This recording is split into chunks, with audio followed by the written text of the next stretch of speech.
baik membebaskan 1.000 orang yang bersalah daripada menjebloskan satu orang yang tidak bersalah.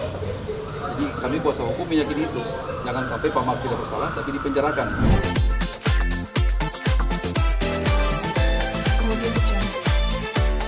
Ya, persidangan kita hari ini sesuai agenda dari majelis hakim adalah pemeriksaan saksi ya. Hari ini jaksa penuntut umum mengajukan 5 orang saksi fakta ya, saksi berkas. Ada juga yang dari Kemenpora, kemudian juga ada dari pihak swasta ya, dan dari pihak lainnya ya. Jadi jumlah keseluruhan ada 5 saksi. Sebenarnya masih banyak saksi, cuman setiap persidangan itu dicicil 5 ya, atau 4 orang, tergantung kesiapan jaksa atau JPU dalam mengajukan saksi gitu. Jadi kami tim kuasa hukum juga sudah siap untuk sebentar nanti akan menggali lebih dalam, lebih jauh tentang pengetahuan dari saksi-saksi yang diajukan oleh jaksa penuntut umum. Seperti itu. Pak, dari minggu lalu mungkin Pak Mark sendiri merasa ketidakcocokan antara yang diberikan kesaksian dari para saksi ini sama yang diakini oleh Pak Mark. Iya.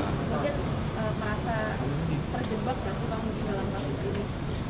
Iya, kan setiap saksi kan tentunya dia menerangkan sesuai dengan pengetahuannya. Saksi itu kan apa yang dia lihat, dia dengar, dia alami, dan dia tahu. Ya. Jadi tentunya saja pasti ada hal yang berbeda. Seperti minggu lalu kan ada beberapa kesaksian yang contoh dari Kemenpora, semua kan lempar handuk kan, tidak ada yang mau mengakui, tidak ada yang mengerti, bahkan ada juga yang pura-pura lupa gitu kan. Nah itu semua kita akui bahwa itulah hak saksi dalam menyampaikan keterangannya sesuai dengan pengetahuannya, sesuai dengan apa yang dia tahu. Dan kami tentunya menghargai itu semua ya sebagai satu sikap dan pengakuan dari apa yang saksi nyatakan dalam persidangan. Persidangan kemarin sebenarnya belum ada saksi yang terlalu signifikan yang sifatnya menerangkan, yang sifatnya menjerumuskan Pak Mark itu sendiri, belum ada. Nah kita berharap sebentar ini karena ada beberapa saksi-saksi yang punya peran strategis dalam perkara ini yang akan sebentar nanti kita gali lebih jauh gitu ya. Kita berharap semoga saksi juga bisa bersikap jujur dalam mengungkapkan segala sesuatu di depan persidangan. Karena yang kita cari adalah kebenaran material dari perkara ini. Apakah Pak Mark bersalah atau tidak gitu kan. Jangan sampai pengadilan memutus perkara yang bukan karena perbuatan orangnya. Ini tidak mau. Makanya ada pameo bahwa lebih baik membebaskan 1.000 orang yang bersalah daripada menjebloskan satu orang yang tidak bersalah. Jadi kami kuasa hukum meyakini itu.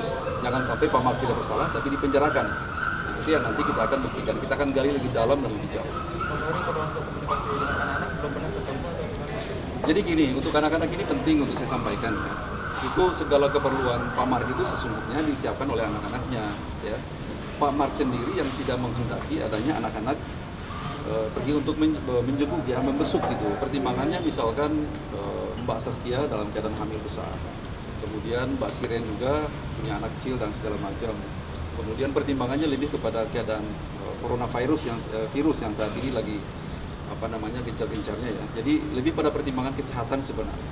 Jadi Pak Mark itu mungkin karena kecintaannya kepada anak-anaknya sehingga tidak mau mengambil risiko ya. Jadi beliaulah yang tidak mau untuk anak-anaknya membesuk. Cukup saja mengkomunikasikan hal-hal itu lewat kuasa hukum. Ya contoh seperti kemarin misalkan.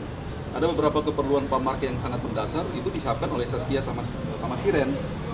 Dan saya sendiri yang mengantarkan ke sana ya. Jadi sebenarnya bukan persoalan anak-anaknya yang tidak ke sana gitu ya. Tapi Pak Mark lah yang tidak menghendaki untuk anak-anaknya yang ke sana gitu. Karena pertimbangan kesehatan. Itu aja sih sebenarnya. Tapi Pak mungkin sendiri Pak Mark sendiri sempat terganggu nggak sih pikirannya karena minggu depan ini kan rencananya Saskia sendiri lahiran, sempat ada bicara itu? Iya, kalau bicara sih ada. Beliau selalu mendoakan yang terbaik. Semoga lahirannya lebih berjalan lancar ya, selalu sehat, diberikan kekuatan sampai dengan suksesnya kelahiran ya. Jadi beliau sebagai orang tua tak henti-hentinya untuk mengirimkan doa yang terbaik lah untuk anak-anaknya gitu ya. Sebagai orang tua pasti punya kepedulian dan punya perhatian yang khusus untuk itu ya. Saya selalu berdiskusi tentang hal itu dan beliau mengungkapkan gitu ya segala rasa yang ada untuk anak-anaknya gitu.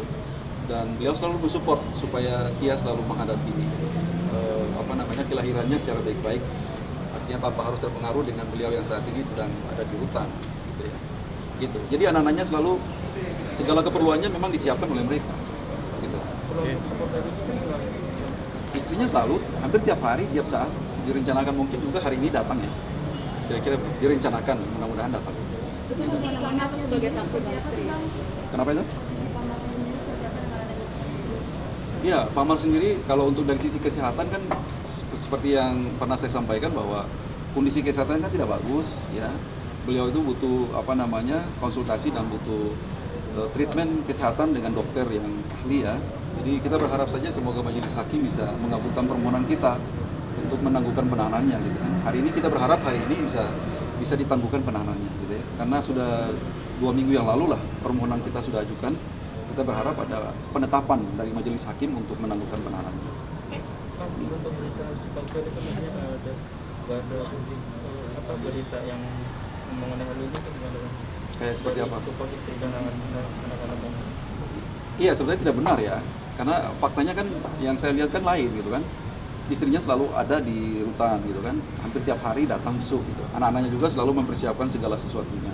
Jadi saya kira kurang tepat lah informasi seperti itu. Jadi mudah-mudahan dengan klarifikasi ini bisa benar lah. Gitu.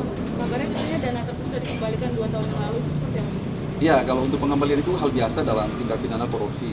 Dan saya sendiri sebagai kuasa hukum pada saat itu yang menyaksikan penyerahan pengembalian kerugian keuangan negara yang diminta oleh penyidik pada saat itu. Udah dikembalikan 300 juta lebih pada saat itu. Saya sendiri yang menyaksikan. Karena pada saat itu saya mendampingi pada tingkat pemeriksaan di tingkat penyidikan. Gitu ya. Kayak gitu. Jadi itulah kooperatifnya Pak Mark. Gitu. Iya, karena kan sesuai aturan itu kan Undang-Undang 31 tahun 99 yang sudah dirubah dengan Undang-Undang nomor 20 2001 tentang tindak pidana korupsi kan mengembalikan kerugian keuangan negara kan tidak menghapus pidana. Mungkin itulah pendapat penyidik bahwa walaupun mengembalikan tapi prosesnya tetap jalan. Jadi makanya kita akan buktikan di pengadilan nantinya seperti apa. Begitu kira-kira.